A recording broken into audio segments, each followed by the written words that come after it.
साथियों आदाब, आपका इस्तकबाल हमारे चैनल शमाउद्दीन में। आज हम करेंगे कटिंग, टेलरिंग और ड्रेस तैयार करना NIOS 10th और 12th दोनों। तो आज है सबक नंबर 3 यानी तकनीकी इस्लाहात। तकनीकी इस्लाहात क्या होती है उसको पहले मैं आपको समझाया था। हमारे इर्द गिर्द जो चीज़ें फैली होती हैं उनका कोई ना कोई काम है और कोई ना कोई नाम है और उस नाम से उनके इस्तेमाल का पता चलता है। जैसे कटाई और सिलाई में भी जो चीज़ें इस्तेमाल होती हैं उनके कुछ नाम हैं। इस पेशे में इन नामों के मखसूस मानी होते हैं। ठीक है, तो इसी को हम समझेंगे। तो सबसे पहले तकनीकी इस्लाहात क्या होती है। किसी ख़ास पेशे से ताल्लुक़ रखने वाले अल्फाज जिनका उस पेशे से मखसूस मफ़हूम होता है, इन इस्लाहात को उस पेशे के बहुत इस्तेमाल किया जाता है। ठीक है, अब जैसे कपड़े को बुनना और बखियाना ये सब चीज़ें आती हैं। इसमें तो सबसे पहले देखें ज़रूरत मतलब नीड, किसी काम को अंजाम देने में आसानी और सहूलत, वक्त की बचत। फ़ायदा कहते हैं एडवांटेज को, आसानी से समझ में आ जाता है, दूसरे साथियों के साथ बातचीत करने में आसानी। चंद इस्तिलाहात जिनका जानना आपके लिए बहुत ज़रूरी है, जैसे ग्रेन किसे कहते हैं, इसका मतलब होता है कपड़े का ताना बाना। लंबाई वाले तागे को ताना, ठीक है, यानी वेफ्ट, और चौड़ाई वाले तागे को बाना यानी वूफ कहते हैं। तो इसी वजह से कहते हैं ताना बाना। ग्रीन लाइन क्या होती है, लंबाई वाले तागे को ग्रीन लाइन बनाते हैं। आड़ी पट्टी बेस, किसी कपड़े की लंबाई और चौड़ाई से 45 डिग्री पर एक पट्टी काटना, इस पट्टी को आड़ी पट्टी या बेस कहते हैं। इस पट्टी में काफ़ी खिंचाव होता है। बखिया यानी सीम्स, दो कपड़ों को जोड़ने के लिए जो सिलाई की जाती है, उस सिलाई से टाकों की जो लाइन बनती है उसे बखिया या सीम्स कहते हैं। बुनियादी लाइन, जिस लाइन से ड्राफ्टिंग शुरू की जाती है उस बुनियादी लाइन बेस लाइन कहते हैं। ठीक है, अब है फेसिंग, वो आड़ी पट्टी जिससे किनारे के महफूज करने के लिए किया जाता है, फेसिंग कहलाती है। जैसे गले की गोलाई की पट्टी है ना, और अरमोल की पट्टी वगैरह। कभी कभी आड़ी पट्टी अंदर की तरफ मोड़ने के बजाय सजावट के लिए कपड़े के बाहर की तरफ पलटकर सी जाती है, इससे भी फेसिंग है। खुला हुआ हिस्सा यानी ओपनिंग, किसी लिबास का वो खुला हुआ हिस्सा जिससे कपड़े को पहनने और उतारने में आसानी होती है, उसे खुला हुआ हिस्सा या ओपनिंग कहते हैं। गला का हिस्सा खुला हुआ होता है तो उससे पहनते हैं। चाक यानी स्लिट, किसी सिले हुए कपड़े में जो खुले हुए किनारे रह जाते हैं उन्हें चाक या स्लाइट कहते हैं। ठीक है, ये दोनों किनारे एक दूसरे के मुतवाज़ी होते हैं और एक दूसरे के ऊपर नहीं रखे जाते। मिसाल के तौर पर कोट और जैकेट के चाक, औरतों के चैम्बर के चाक वगैरह।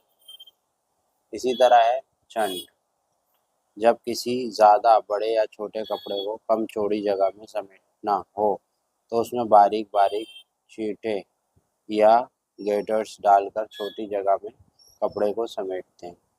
इन्हें चेंट या गैदर्स कहते हैं। इसके लिए बड़े वाले कपड़े के किनारे पे मशीन कांटा नुका बड़ा करके एक सिलाई कर लेते हैं, फिर नीचे वाले तागे को खींचकर कपड़े में चींटा या गेदर्स डाल देते हैं। बखिए से बाहर वाले कपड़े एना लेस, किसी लिबास के बखिए या सीम्स के बाहरी कपड़े वाले कपड़े को एना लेस कहते हैं। सिलाई के लिए फाजिल कपड़ा, मार्जिन क्या होता है, जो हम कपड़ा सिलाई काटते वक्त साइज़ के निशान नात लगाने के बाद सिलाई के लिए फाजिल कपड़ा रखते हैं, उसे सिलाई के लिए फाजिल कपड़ा या मार्जिन कहते हैं। ये कपड़ा इसलिए रखा जाता है ताकि अगर बाद में कभी ज़रूरत हो तो सिलाई खोलकर लिबास की चौड़ाई बढ़ाई। तुरपाई हिम, इंग्लिश में से बोलते हैं हिम, किसी लिबास की सिलाई मुकम्मल हो जाने के बाद उसकी मतलूबा लंबाई नाप लेने का जो कपड़ा बच जाता है उसे खूबसूरती से अंदर की तरफ मोड़कर हाथ से खूबसूरत सिलाई की जाती है, उसे तुरपाई या हिम कहते हैं। कटाई के लिए कपड़ा बिछाना, लेइंग, कपड़े को काटने के लिए बिछाने को लेइंग कहते हैं। लेआउट, कपड़े पर पैटर्न के मुताबिक निशानात डालने को लेआउट कहते हैं। अस्तर, किसी लिबास के कपड़े के नीचे जो कपड़ा इस्तेमाल किया जाता है उसे अस्तर या लाइनिंग कहते हैं। बहुत बारीक कपड़े, ऊनी कपड़ों और खुरदरे कपड़ों के नीचे अस्तर का इस्तेमाल किया जाता है और आरखंडी के कपड़ों में भी अस्तर लगाया जाता है। Buckram, inter lining. किसी लिबास को अस्तर और असल कपड़े के दरमियान जिस कपड़े को लगाया जाता है उसे बुकरम या इंटर लाइनिंग कहते हैं। शनाख्ती अलामतें, बैलेंस मार्क। किसी लिबास के मुख्तलिफ टुकड़ों को किस तरह जोड़ना है उसके लिए कपड़ों के टुकड़ों पर जो निशानात लगाए जाते हैं उन्हें शनाख्ती अलामत यानी बैलेंस, ताकि सिलाई करते वक्त किसी किस्म की गलती का इम्कान ना रहे। इसके बाद है दामन का किनारा। किसी लिबास की तैयारी के बाद उसकी लंबाई के मुताबिक कपड़ा रखकर फाजिल कपड़े को अंदर की तरफ मोड़ दिया जाता है। इस दामन के किनारे या टर्निंग कहते हैं। आगे चलकर इस लिबास की लंबाई बढ़ाना हो तो इसके किनारों को खोलकर इस्तेमाल किया जा सकता है। दामन के किनारे सीधी तरफ मोड़ना। ट्रम। कभी कभी दामन के किनारे जो अंदर की तरफ मोड़ा जाता है उसे सजावट के तौर पर ऊपर की तरफ मोड़ देते हैं। इसे ट्रम या ऊपर की तरफ मोड़ना कहते हैं। तकमील। लिबास को तैयार करने के बाद जो फाजिल धागे वगैरह को काटने के लिबास की तकमील या फिनिशिंग कहते हैं। ओवरलॉकिंग, लुकिंग ऑफ सीम। सीम या बखियाने को महफूज करने के लिए कपड़े के किनारे पर एक और सिलाई की जाती है, उसे सीम, लॉकिंग ऑफ सीम या ओवरलॉकिंग कहते हैं। ओवरलॉकिंग, ठीक है, ऊपर से लॉक लगा। Button stand. बटन स्टैंड क्या होता है?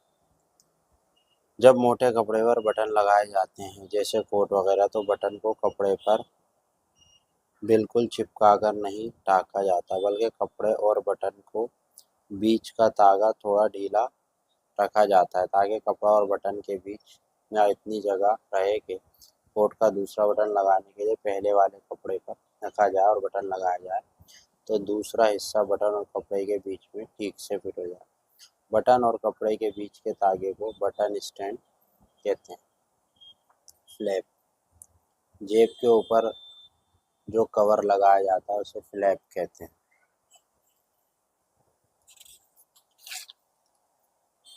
वेल्ट। वेल्ट कपड़े के उस टुकड़े को कहते हैं जो जेब के किनारों पर लगाया गया। ताना, वाप। कपड़े की लंबाई वाले तागे को ताना यानी वाप कहते हैं। बाना, कपड़े की चौड़ाई वाले तागे को बाना कहते हैं। कागज का खाका, पेपर पैटर्न। ड्राफ्टिंग। ड्राफ्टिंग मुकम्मल करने के बाद उस लिबास के नाप के मुताबिक कागज मुंतकिल करते हैं। इस कागज का खाका, पेपर पैटर्न। मोड़ने की गहराई, डीप्थ ऑफ सी। मूंड या आराम की गहराई को डेप्थ ऑफ सी कहते हैं। आराम होल। लिबास में वो खुला हुआ हिस्सा जिसमें हाथ डालते हैं मूंढना यानी आर्म होल कहते हैं। आर्म होल में आस्तीन लगाते हैं। अब है ट्राई करना। जब लिबास को कच्चा करके खड़ा किया जाता है या ये देखने के लिए पहनने की फिटिंग ठीक है यानी उसे ट्राई करना कहते हैं। गीला कपड़ा, डैप क्लॉथ। ये ऊनी कपड़े पर प्रेस करने के लिए उसके ऊपर एक गीला कपड़ा बिछाते हैं। इसे गीला कपड़े को डैम्प पैड कहते हैं। सजावट की चीज़ें, ट्रिमिंग। लिबास को सजाने के लिए जो चीज़ें इस्तेमाल की जाती हैं मसलन मोती, लेस, रेन वगैरह उन्हें टर्मिनिंग या सजावट की चीज़ें कहते हैं। बटन पट्टी या दोहरी पट्टी।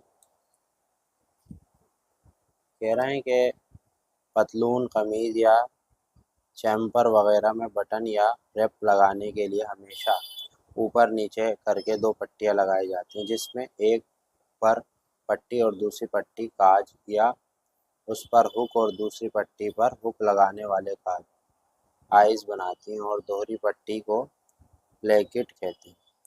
Leg shape. लिबास की फिटिंग को ठीक करना।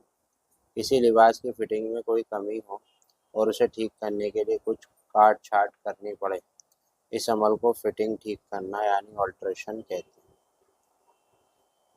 किनारे या कन्नी। ٹھیک ہے. سیلویج کسی لباس کی لمبائی کے کنارے کی کرنی سیلویج. اسٹینڈ پریس بٹن لگانے کے بعد کپڑے کے اوپر بٹن کا ایک گول دائرہ نظر آتا ہے، اسے اسٹینڈ کہتے ہیں. لمبے ٹانکے سے کچا کرنا. ٹریکنگ. سیلوینٹ ہیڈ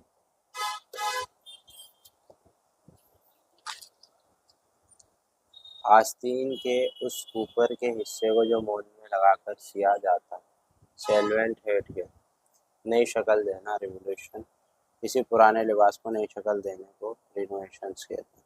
گھیرا فلیر کسی لباس کے نیچے کے ڈھیلے گول حصے کو گھیرا یا فلیر کہتے ہیں، جسے فراک کا گھیرا، اسکرٹ کا گھیرا. چینٹنگ پیس. چینٹنگ پیس کپڑے کا وہ ٹکڑا جو جیب کے کنارے پر لگایا جائے تاکہ استر چھپ جائے، اسے چینٹنگ پیس کہتے ہیں. گلے کی گولائی. گورج گلے کی گولائی یعنی آگے پیچھے دونوں کی گولائی کو کورج کہتے ہیں. اس کے بعد ہے آئرن اسپننگ. جب پریس بہت زیادہ گرم ہو جاتی ہے، اس میں پانی کے کھولنے کا سنسناہٹ کی آواز، اس سنسناہٹ کو آئرن اسپننگ کہتے ہیں. اب آپ نے کیا سیکھا؟ یہاں پہ یہ سوال ہے. درج ذیل پہ نوٹ. استر اور بکرم. کٹنگ کے لیے کپڑا بچھانا. چاک. ٹھیک ہے، یہ آپ کے سامنے افتتاحی مشق ہے، آپ یہ کر لیجیے. امید ہے کہ آپ کو یہ سبق جو میں نے سمجھایا ہے سمجھ میں آ گیا ہوگا. سبق نمبر یہ 3 تھا، تکنیکی اصطلاحات. امید ہے کہ سمجھ میں آیا ہوگا. اگر آپ کی سمجھ میں آیا تو ویڈیو کو لائک، شیئر، سبسکرائب کریں اور ہمارے ساتھ جڑے رہیں.